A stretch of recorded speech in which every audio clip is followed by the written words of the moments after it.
Hello Internet, this is Scott with Scott's Garage. For those who watch my channel, you know that most of my videos have to do with automobile, do-yourself repair. But I have other projects too, and I'm working on one right now. And let me show you what it is. So my home improvement project that I'm featuring on Scott's Garage for a few videos is to pour a concrete pad. So maybe you're thinking about pouring a concrete pad. This video will show just the plan. It doesn't cost anything to plan. Look at the price and see if it's cost effective to do it. And if so, I'll do it myself. I'm a do-it-yourselfer. If not, I'll have it hired to be done. But let me explain this a little bit. So our house is everything top part of this graph paper, and our house has an existing patio. The roof of the house covers it. It's nice high ceiling. And it's open here and it's open here. However, it's very small. It's only 10 feet by 10 feet. So it's a very small porch patio. And so this would be a way to extend it out. And this will be, the plan is for 12 feet by 26 feet. And what all goes into pouring a concrete pad? Well, there's a lot of preparation work. And if I commit to this, I'll show you how to prep the yard for it. So here's what I came up with. First of all, you need to figure out the rebar, and our city has a code that you have to use rebar. I'll be using a number 3, which is 3/8 inch, and it has to be 18-inch centers. So the red represents the rebars, and how I figured this out is simply go online, Google rebar calculator. You type in the dimensions 12 by 26. And it'll ask for the depth and stuff. That doesn't really matter, but 18-inch separation between them, and it automatically calculates it for you. And so I know that I need 460 linear feet of rebar, and I don't have the prices yet, but I'll get those later. Now you need expansion joints, and I probably have more expansion joints than professional company. I know I do, but here's my rationale. The green represents the expansion joints, and I want them to be 1 inch by 6 inch by 12 feet, and basically cover here. And so I think I have 9. 1, 2, 3, 4, 5, 6, 7, 8, 9. There's 9 of them there, and I've made them 32 inches wide. And the reason for that is that if I do this, I'm going to stamp the concrete as I go, and I know that the stamper they come in, it's like 15, a little over 15 inches that for each one. And so what my plan is to put these 9 expansion joints in, and then I'll be mixing it myself, doing everything myself.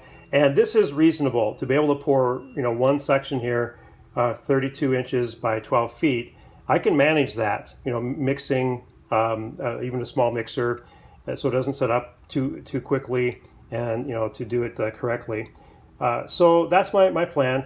Also, I'm planning on. I've figured out the cubic yards of concrete. Likewise, just Google concrete calculator, and it again 12 feet by 26 feet by 6 inches deep. And it comes out to 6 yards. Okay, I made some phone calls. I also inquired some things online. And so I have a rough estimate of supplies. And first of all, expansion joints. And I called around ahead of time on this. And there's 2 ways to go. You can go cedar, which is more expensive, or treated pine. So I'm going to use the treated pine. 9 pieces of 1 by 6 by 12, and total of $88. Rebar, I need 460 linear feet. I'm going to use a 3/8 inch, number 3, with 18-inch centers. It's about $100. The concrete estimator is that I need 6 cubic yards, and they're breaking that down in the concrete. So Portland cement, and then you need sand and aggregate. So 32 bags is what it came out with the Portland cement. Those are about 94 pounds a piece, $375. Sand and aggregate, sometimes you can break those down different prices, but I found a local place that sells sand and gravel, and they do something called a remix, where they mix it together, and it's more parts aggregate than sand, which I prefer because it makes for stronger concrete. And so likewise, I need 6 cubic yards for that. Same as the concrete, the Portland cement is very minimal amount compared to the sand and aggregate. And that's $432. So just adding it all together, just supplies only $995, about $1,000. There'll be some delivery fees and stuff in there too. So perhaps it's a little bit over $1,000. Now, the next thing I need to do is see an estimate for equipment. Do I rent a mixer? Do I purchase my own mixer? And there'll be some other supplies needed too for this job, and that'll be next. Right, United Rentals is the closest rental place to where I live. And as far as mixers that are available, they're kind of limited. But a 9 cubic foot mixer, which is like so it looks like a really nice mixer, but it's kind of medium size. Daily is $98, and I cannot do this in a day. Again, I want to spread this out, so it's just gonna be too expensive. If I had it for 5 days, that's $500, and I'm not going to spend that much on renting a mixer. All right, and so here's what I come up with. First of all, to stamp the concrete, I like this one. These are roughly 16 by 16. It'll work well with my design. And there's 2 of them, so make it go a little bit faster, $36.99. Next, the mixer. It's not a professional mixer like what you'd rent at United Rentals, but this is really a good size mixer for your own mixer, 5 cubic feet. And I read the reviews. It gets 4 out of 5 stars. Sunco. And the negative reviews were like, I can't put this together, and I've never had any problem putting anything together. So I feel very comfortable with this mixer. Next, I need an edger, for the edges. You want nice rounded edges. And next, I need a good trowel and float, a hand float. And this is a magnesium one. Magnesium just works really well with concrete work. So these are the tools I need, in my opinion, for this job. And so roughly about $340. I'll add that to my own estimate. By the way, if you're interested in any of these products, see the link below in the description.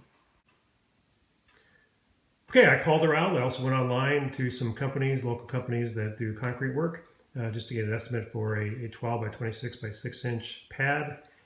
And there were some that showed interest, and they followed up with more questions. And those that were the most thorough in their questioning, the minimum amount was $3,500, and I thought that was a little high. But when I explained to them, when they were asking about the prep work in the yard and stuff, that the yard does slope down. So right over here, I'm estimating that it's a foot lower than up here, which is way too steep, to keep the same slope as the existing pad. There's going to be quite a bit of prep work as far as the ground is concerned. So that raised the price for the estimates. Again, $3,500 was the low range, and then $3,800 right in there for this job. Okay, let's set up and see what we got so far. So, said supplies, rounding up $1,000. Tools, again rounding up, we're going to say $350. So, for me to do this job, about $1,350. Okay, there is a third option for do-it-yourself, and that is become your own project manager. That you schedule a cement truck, a large truck that comes out, and you hire local workers that can run a wheelbarrow, and you do that. You manage it. You cannot do it yourself. You cannot be running a wheelbarrow yourself. It's just too large of a project. Now, there are some definite advantages to this. For one thing, the concrete's very inexpensive, about $100 per cubic yard. I cannot mix it for that. Very inexpensive. Second big advantage is you get it all done in one day. If you do it correctly, you can move on. You're not unnecessarily prolonging the project. Having said that, there are disadvantages to doing it this way. One disadvantage is simply the price of labor. So now you're hiring people to run the wheelbarrows. Things can go wrong, things are delayed, and all of a sudden it's costing you a lot more money. Secondly, not always the best mix. You would think that these professional companies would have the perfect mix, but that's not the case, at least in my experience. First time I ever tried this was a church project about 20 years ago. I didn't know what I was doing. The property manager who set this all up found out later he didn't know what he was doing. We made forms and correctly, but the mix was way too stiff. And the driver knew it, but he just kept on pouring it. It was way too stiff, and things set up too quickly. It turned out to be a complete disaster. It took a decade for the church to finally remove those things that didn't pour correctly. I've also seen the mix very, very soupy. Whenever you have soupy concrete, it means that it's mixed incorrectly. Too much water weakens the concrete. Even if it's mixed correctly, it's minimal strength, about 3,000 pounds per square inch. By changing the formula, easily I can make it 4,000 pounds per square inch or even greater. Another disadvantage is simply the stress. Things can go wrong. Quite often the drivers are disappointed. They're working, with people who are, not professional, and they're a little bit arrogant, and just the stress of trying to manage it. And you're hiring people that have told you they know what they're doing, but quite often they don't, or else they're doing it incorrectly, and it just adds with the stress. So finally, the moment of truth.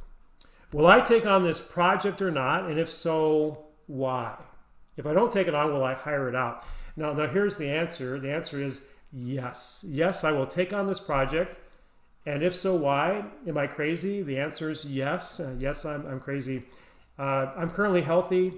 And by the way, if you're not physically healthy, do not take on concrete work. It's some of the most physically demanding work there is, but it's also some of the most fulfilling.